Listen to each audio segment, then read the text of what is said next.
Hello, I'm the Analyst, and I'm here to talk about some of Hollywood's biggest financial blunders. Today, we'll be discussing the historical drama The Alamo, starring Dennis Quaid and Billy Bob Thornton.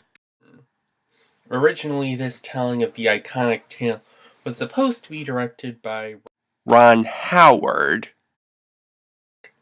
the director of the Best Picture winner, A Beautiful Mind, and produced by his friend and co-founder of Imagine Entertainment, Brian Grazer.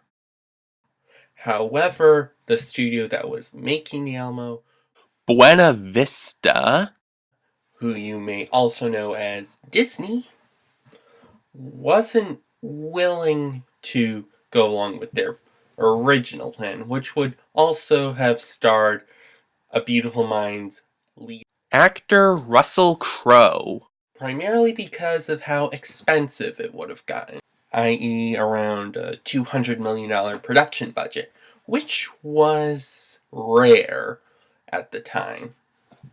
Nowadays, that's a lot more common.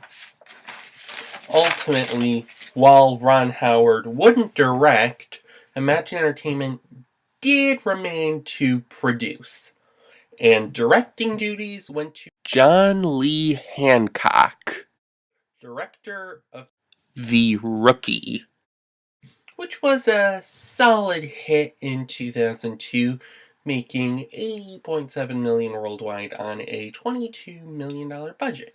Script was written by Hancock along with former bass player Leslie Bohem and Academy Award winner Stephen Gaghan, who won for writing Traffic.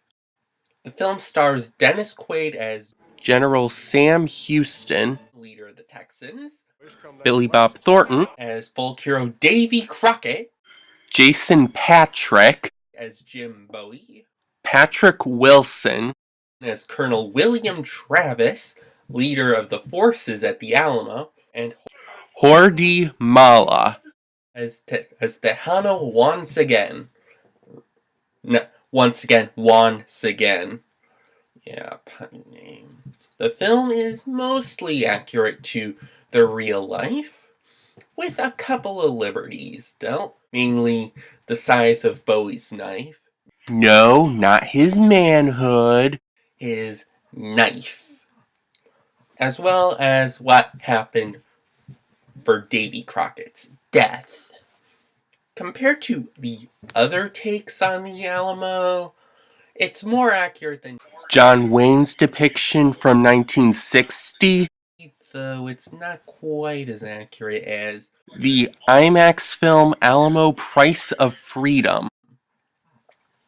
In the end, Buena Vista threw $107 million into the production budget, and on top of that, $38 million to market, so the net negative cost is $145 million, featuring one of the biggest sets of all time at 51 acres, that of course being the Alamo.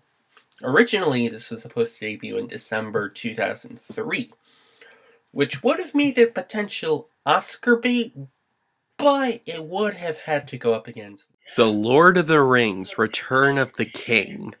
And seeing how that film would ultimately make over $1.1 billion, Disney decided to move.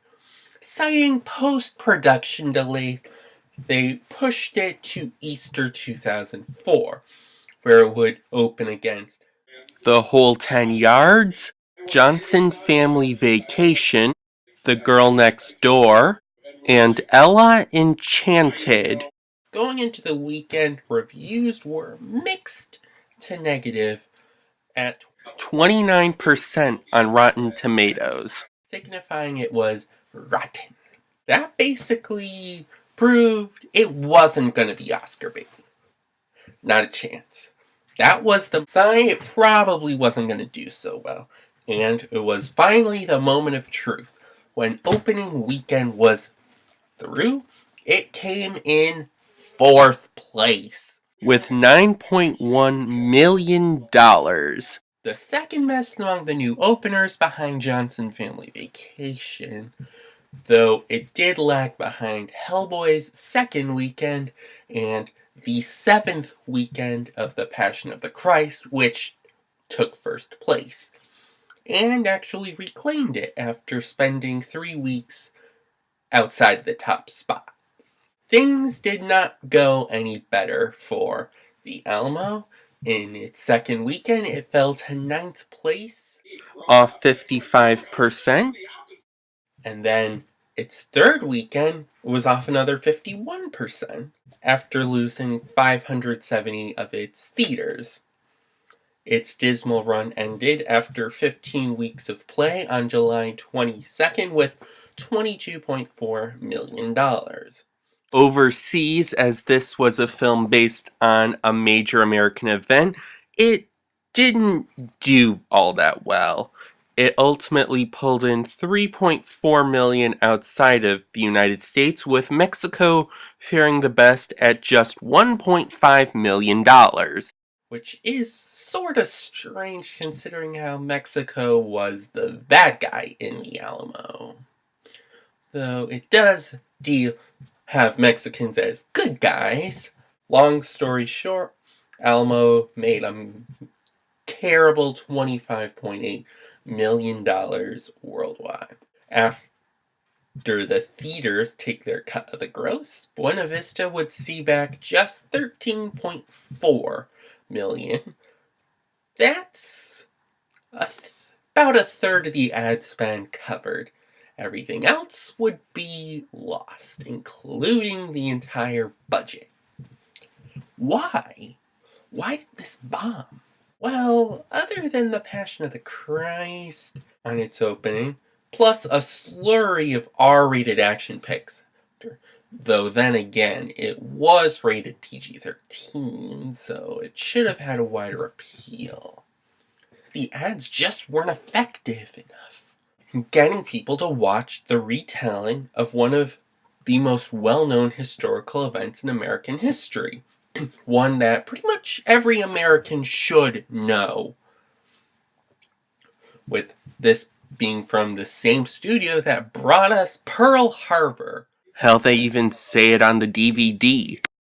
While Pearl Harbor was a hit financially, it's considered one of the most reviled war movies of the 2000s. And its reputation hasn't gone over too well.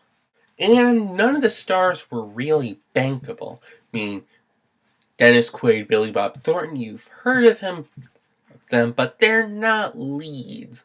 They're more supporting. And I suppose that's the big thing. Perhaps Buena Vista should have kept to Ron Howard's intentions. The estimated theatrical loss would come out to be $131.6 million. Thanks for watching. Be sure to subscribe if you want more, and make sure to like it. Okay, bye-bye.